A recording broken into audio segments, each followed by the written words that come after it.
Hello students, मैं हूं अनीता, आपकी साइंस टीचर। और आज हम करने जा रहे हैं वर्कशीट नंबर 46। आशा करती हूँ आप सभी अच्छे होंगे और अपनी पढ़ाई भी अच्छे से कर रहे होंगे। तो वर्कशीट नंबर 46 ये विज्ञान की वर्कशीट है 10th क्लास की। और जो हमारा टॉपिक चल रहा है वो आवर्त सारणी चल रहा था। तो अब हम देखेंगे आधुनिक आवर्त सारणी। तो वो सब क्या थे, जो पहले डॉबरनियर की आई थी, फिर उसके बाद न्यूलैंड्स की थ्योरी आई थी, वो तो सब फेल हो गई थी। फिर उसके बाद मेंडलीफ ने अपनी आवर्त सारणी दी, लेकिन उसमें भी क्या था, त्रुटियां थी, कमियां थी। तो वो कमियां कैसे दूर हुई और आज जो हम आवर्त सारणी पढ़ते हैं वो आवर्त सारणी क्या है और उसकी क्या उसकी ऐसी खासियत है कि वो अभी ठीक चल रही है, उसकी जो कमियां थी पुरानी वो उसमें दूर की गई हैं, तो उसके बारे में हम पढ़ेंगे। तो ये है वैज्ञानिकों के पूर्व मत के अनुसार तत्वों के गुण धर्म उनके परमाणु द्रव्यमान का आवर्त फलन होते हैं। जो हमने पहले जो आवर्त सारणी पढ़ी, जो मेंडलीव की आवर्त सारणी थी, उसमें क्या था कि जो परमाणु द्रव्यमान है उसके आवर्त फलन होते हैं। उसका क्या मतलब था, वो हमने जो लास्ट वर्कशीट थी, जिन बच्चों ने वो लास्ट वाली वर्कशीट नहीं देखी थी 45 वर्कशीट, वो प्लीज़ 45 वर्कशीट को देखें। उससे उनको समझ में आएगा कि पहली वाली जो आवर्त सारणी थी उसमें क्या कमियां रह गई थी मेंडलीव की, और इन्होंने फिर क्या करेक्शन किया हेनरी मॉजले ने। तो उसके लिए आप पिछली वाली वर्कशीट ज़रूर देखें। तो उसमें क्या था कि जो परमाणु द्रव्यमान है वो जैसे जैसे बढ़ रहे थे, और फिर बाद में क्या था कि वो एक दूसरे के नीचे, एक जैसे कैरेक्टर वाले जो एलिमेंट है एक दूसरे के नीचे आते जा रहे थे। जैसे लिथियम था, लिथियम के नीचे सोडियम आ गया, उसके नीचे पोटेशियम आ गया। ठीक है, तो ऐसे वो एक दूसरे के नीचे आते जा रहे थे। तो ये क्या था, आवर्त फलन था परमाणु द्रव्यमान का। परमाणु द्रव्यमान बढ़ रहे थे और वो अपने आप ही नीचे आते जा रहे थे बढ़ती संख्या के साथ साथ, लेकिन उसमें बहुत सारी त्रुटियां भी थीं। तो अब है इस अनुमान के आधार पर मेंडलीफ ने तब तक के ज्ञात 63 तत्वों का आवर्त सारणी में संयोजित किया। उस टाइम पर जब मेंडलीफ ने आवर्त सारणी बनाई थी तब तक केवल 63 तत्व थे जो ज्ञात थे, और आज कितने हैं, 118। तो 63 तत्व को उन्होंने उसमें संयोजित किया और उनका अरेंजमेंट उन्होंने दिखाया। मेंडलीफ की आवर्त सारणी में कुछ तत्वों व समस्थानिकों की स्थिति को स्पष्ट नहीं किया गया था। ये क्या था, ये उसकी कमियों में था कि कुछ तत्व ऐसे थे, और समस्थानिक समस्थानिक क्या होते हैं, जिनके परमाणु संख्या तो समान होती है लेकिन जो परमाणु द्रव्यमान होता है वो अलग होता है। तो उनके लिए भी कोई स्थान वहाँ पे स्पष्ट नहीं था। तो उसके फिर है सन 1913 में हेनरी मॉजले आए। इन्होंने क्या किया, जो उसकी त्रुटियां थी उनका समाधान किया और आवर्त सारणी का निर्माण किया। तो उसमें अभी हम इसके क्वेश्चन में भी है एक क्वेश्चन कि वो त्रुटियां क्या थी, तब हम उसे डिस्कस करेंगे। तो वो जो त्रुटियां थी, जो कमियां थी, वो हेनरी मॉजले ने उनको दूर किया, समाधान किया उसका। तो फिर उसमें क्या, आवर्त सारणी नियम के आधार पर किया, जो आधुनिक आवर्त सारणी है उसके नियमों के आधार पर। अब हम देख लेते हैं कि आधुनिक आवर्त सारणी के का क्या नियम है, वो किस बेस पर बनाई गई। तो ये है तत्वों के गुण धर्म उनकी परमाणु संख्या के आवर्त फलन होते हैं। तो यहाँ पे क्या लिया गया, परमाणु संख्या। ठीक है, परमाणु संख्या लिया गया यहाँ पे। तो परमाणु संख्या है जो, उसका आवर्त फलन इन्होंने जो तत्वों के गुणधर्म है उनको बताया। तो इसका क्या मतलब है, जैसे हम यहाँ देख सकते हैं, हम इसमें देख सकते हैं कि यहाँ पे क्या है, ये जो अब आधुनिक आवर्त सारणी है ये उसकी पिक्चर है। ठीक है, तो अब ये इसमें आप देखोगे कि ये कैसे कैसे अरेंजमेंट है इनका। इसमें पहले कहाँ से शुरू हो रहा है, यहाँ से ये शुरू हो रहा है। ये इसका परमाणु क्रमांक 1 है हाइड्रोजन का, ठीक है, फिर इसका 2 है हीलियम का, और फिर इसका 3, 4 और 5, 6, 7, 8, 9, 10 और 11। तो यहाँ पे क्या है, 3 है लिथियम का, जैसे उसी के नीचे क्या आया, सोडियम आ गया, उसी के नीचे पोटेशियम, रूबिडियम। तो ये क्या है, इनके जो कैरेक्टरिस्टिक्स हैं वो सेम हैं। ये मेटल्स हैं, एल्कली मेटल्स हैं, और इनके कैरेक्टरिस्टिक्स हैं, जो इनके जो गुण हैं वो समान हैं। तो यहाँ पे देखा गया कि ये क्या है, परमाणु क्रमांक का आवर्त फलन। मतलब परमाणु क्रमांक बढ़ती संख्या में ऐसे लिखते जा रहे हैं, और क्या हो रहा है, फिर अपने आप ही जिनके कैरेक्टर सेम है वो एक दूसरे के नीचे आते जा रहे हैं। तो इसको बोलते हैं कि परमाणु संख्या का आवर्त फलन है। तो हम वापस इसी पे चलते हैं अभी। ओके स्टूडेंट्स, तो ये समझ में आया इस लाइन का मतलब क्या है। तो अब है परमाणु संख्या से हमें परमाणु के नाभिक में स्थित प्रोटॉनों की संख्या का पता चलता है। तो अब इसका क्या मतलब है, जैसे हम जानते हैं कि जब कोई कोई परमाणु है उसके बीच में नाभिक होता है और नाभिक में कौन होते हैं, प्रोटॉन और न्यूट्रॉन होते हैं। तो अगर किसी की परमाणु संख्या के बारे में बात कर रहे हैं, किसी की परमाणु संख्या मान लो 1 है, एक किसकी होती है, हाइड्रोजन की। तो हाइड्रोजन में क्या होगा, एक ही तो प्रोटॉन होगा और एक ही न्यूट्रॉन होगा। प्रोटॉन कैसे होते हैं, प्लस में होते हैं, पॉजिटिव चार्ज होता है धनात्मक, और न्यूट्रॉन होते हैं न्यूट्रल। ये कैसे होते हैं, ना इन पे पॉजिटिव होता और ना ही निगेटिव होता, ये उदासीन होते हैं। और बाहर जो होते हैं फिर ये क्या होती हैं, ये इनकी शेल्स होती हैं, कक्षा होती हैं। यहाँ पे कौन होते हैं, यहाँ इलेक्ट्रॉन होते हैं। तो हाइड्रोजन के पास केवल एक इलेक्ट्रॉन है, तो इसकी इस वाली कक्षा में बस एक इलेक्ट्रॉन यहाँ पे दिखाई देगा।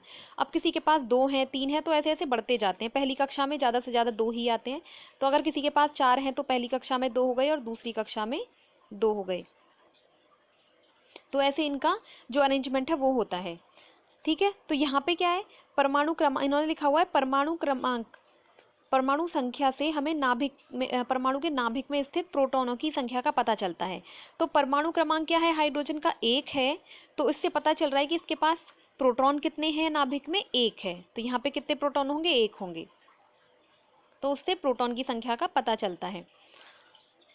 अब है इसके आगे,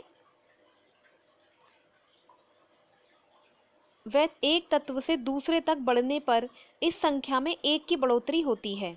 जब एक तत्व से दूसरे को बढ़ते हैं तो क्या हो रही है, 1 की वृद्धि हो रही है। जैसे हम यहाँ पे देख सकते हैं, यहाँ पे क्या है, यहाँ इसका 23 है, इस वेनेडियम से अगर हम यहाँ पे जाते हैं, क्रोमियम पे जाते हैं 30, इसका 24 है।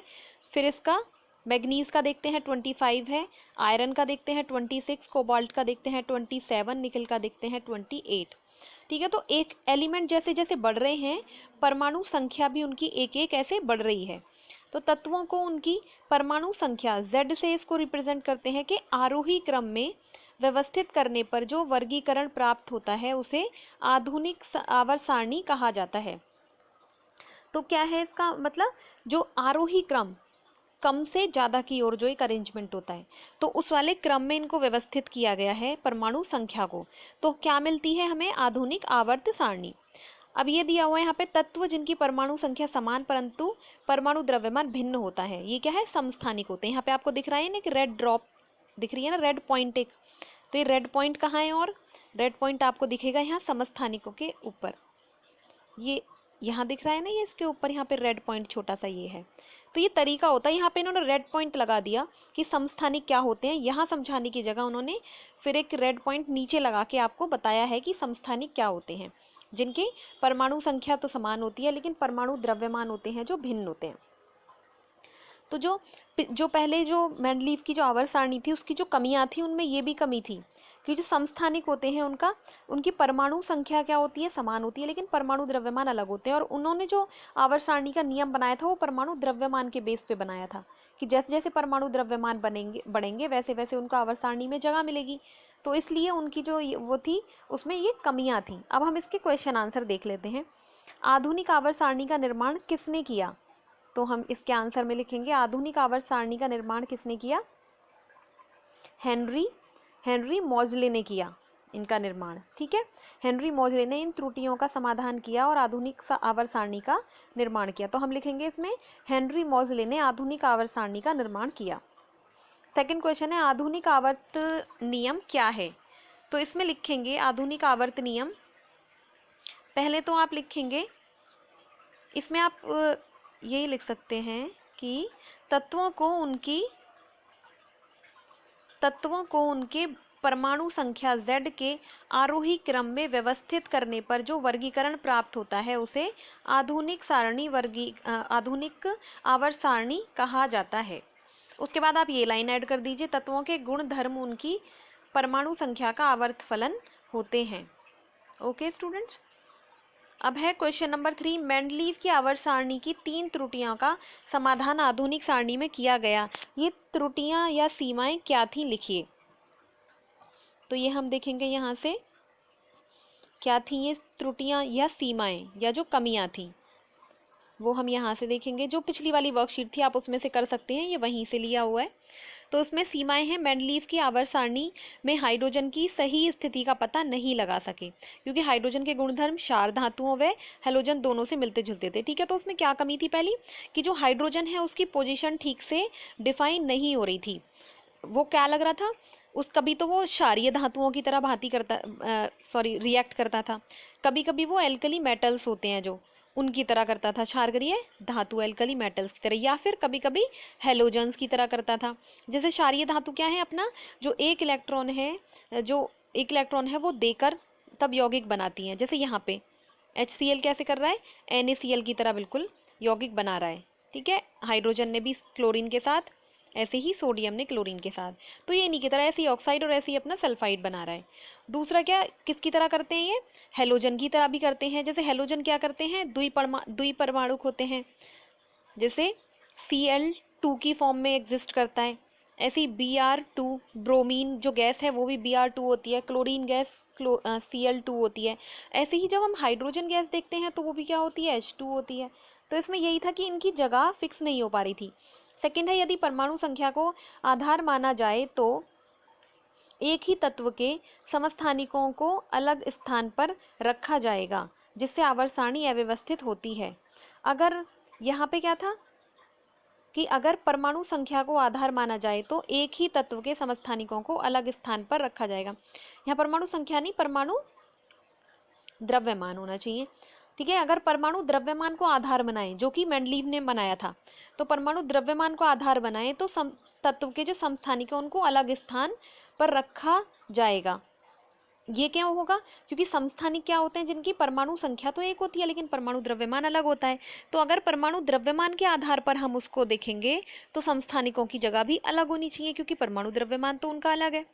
ठीक है, तो जो नई वाली आवर्त सारणी है उसमें क्या हुआ कि जो परमाणु संख्या के आधार पर देखा गया है, और परमाणु संख्या समस्थानिकों की भी एक होती है। अब समस्थानिक क्या है, जैसे कार्बन है, कार्बन का 6 है जो परमाणु संख्या है, और परमाणु द्रव्यमान हम इसका 12 लिखते हैं। और जो समस्थानिक होता है इसका C14, ये कार्बन C12 है और C14, इसका परमाणु द्रव्यमान 14 होता है लेकिन परमाणु संख्या इसकी 6 ही होती है। तो जो पुराना वाला मेंडलीव वाला जो रूल था उसके हिसाब से हम देखें तो ये दोनों ही अलग हैं, क्योंकि वहाँ परमाणु द्रव्यमान के हिसाब से था, तो ये दोनों को अलग जगह मिलनी चाहिए थी। कार्बन कार्बन 2 हो जाते फिर उसमें आवर्त सारणी में। लेकिन अब जो आधुनिक आवर्त सारणी है वो है परमाणु संख्या के अकॉर्डिंग, तो दोनों की 6 ही है, तो इसलिए एक ही कार्बन को जगह मिली है और वो ठीक है, वो कुछ फिर उसकी कोई कमी नहीं है, वो पुरानी वाली कमी दूर हो गई इस तरीके से। अब तीसरा है, एक तत्व से दूसरे तत्व तक बढ़ने में भी परमाणु द्रव्यमान नियमित रूप से नहीं बढ़ रहे थे। तो और क्या त्रुटि थी कि जैसे अब यहाँ तो क्या है, परमाणु संख्या लगातार बढ़ रही है, जैसे जैसे एलिमेंट बढ़ रहे हैं परमाणु संख्या बढ़ रही है, लेकिन उसमें क्या था, परमाणु द्रव्यमान ऐसा नहीं था कि जो पहले है उसका कम है और बाद वाले का ज़्यादा है। कितनी बार ऐसा हुआ था कि जो बाद में आ रहा है उसका कम है और पहले वाले का ज़्यादा है। तो ये आप लास्ट वाली वर्कशीट देखेंगे 45, आपको वहाँ अच्छे से समझ में आ जाएगा, क्योंकि वहाँ अच्छे से एक्सप्लेन किया हुआ है ये। तो अब देख लेते हैं इसका नेक्स्ट क्वेश्चन। नेक्स्ट क्वेश्चन है इसका, ये है, टिप्पणी कीजिए आधुनिक आवर्त सारणी में समस्थानिकों की स्थिति। और बी है इसका, यहाँ कोबाल्ट व निकिल के स्थान कैसे निर्धारित किए गए। तो इसका आंसर देख लेते हैं।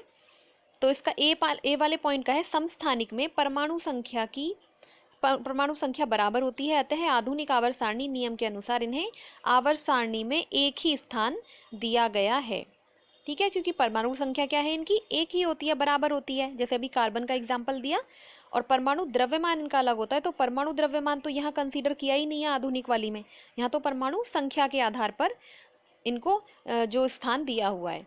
अब इसका बी पार्ट वाला देख लेंगे, उसका आंसर है, निकिल और कोबाल्ट को कैसे अरेंज किया गया। आधुनिक आवर्त सारणी परमाणु संख्या पर आधारित है, ये हम जानते हैं परमाणु संख्या पर आधारित है। कोबाल्ट और निकिल की परमाणु संख्या क्रमशः 27, कोबाल्ट की 27 है और निकिल की 28 है।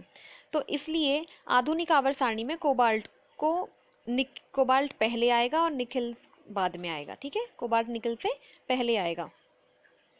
तो हम यहाँ पे भी देख सकते हैं, अगर हम इसमें देखें तो यहाँ पे आपको कहाँ दिख रहा है, कोबाल्ट ये है और निकिल ये है। तो कोबाल्ट पहले आ रहा है और निकिल बाद में आ रहा है, क्योंकि इसकी परमाणु संख्या यहाँ लिखी हुई है 27 है और इसकी 28 है। ठीक है, तो ये पहले आएगा और ये बाद में आएगा। तो अब हम एक बार इसको देख लेते हैं, यहाँ पे एक बार फिर से देख लेते हैं। यहाँ पे क्या है, ये 2019 तक की जानकारी है। 118 रासायनिक तत्व यहाँ की यहाँ पे सूची है। तो हम यहाँ देख सकते हैं कि यहाँ पे कैसे बढ़ते क्रम में है। हाइड्रोजन का 1 है, हीलियम का 2 है, फिर लिथियम का 3, 4 और ऐसे 5, 6, 7, 8, 9, 10।